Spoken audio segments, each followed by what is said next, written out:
30 দিন শেষ হবে পঞ্জিকা দিবস অনুযায়ী, ক্যালেন্ডার ডে অনুযায়ী।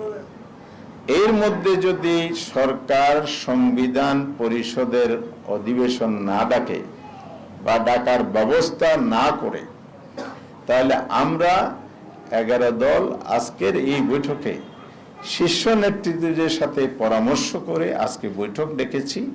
সেই বৈঠকটাকে সুস্পষ্ট আমরা সিদ্ধান্ত নিয়েছি, এটি সরকারের জন্য আগামী দিনটি শেষ দিন সংসদ অধিবেশন ডাকার, জুলাই সনদে যেভাবে বলা আছে, অবিলম্বে যেন সরকার এই ব্যবস্থাটা নেন, অধিবেশন ডাকার ব্যবস্থা নেন। যদি না নেন তাহলে আমরা স্পষ্ট বলতে চাই, জাতির কাছে আপনারা ক্ষমা পাবেন না। বিশেষ করে সংসদ নেতাকে এটা প্রধানত দায়িত্ব নিতে হবে, যেহেতু এই প্রক্রিয়ায় তিনি সূচনা করবেন, আর সরকারকেও সেই দায়িত্ব নিতে হবে।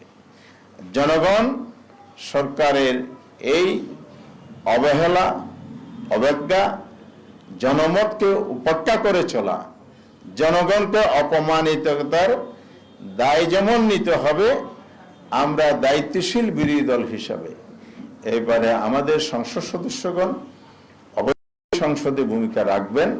তার পাশাপাশি আমরা এটা সিদ্ধান্ত নিয়েছি, জুলাই সনদ বাস্তবায়নের জন্য যদি দ্রুত ব্যবস্থা না নেওয়া হয়, অর্থাৎ আগামীকালের মধ্যে যদি উদ্যোগ গ্রহণ না করা হয়, জনগণকে সাথে নিয়ে জনগণের সম্মান, মর্যাদা, আকাঙ্ক্ষা সমুন্নত রাখার জন্যেই আমরা রাজপথের আন্দোলনে যেতে বাধ্য হব।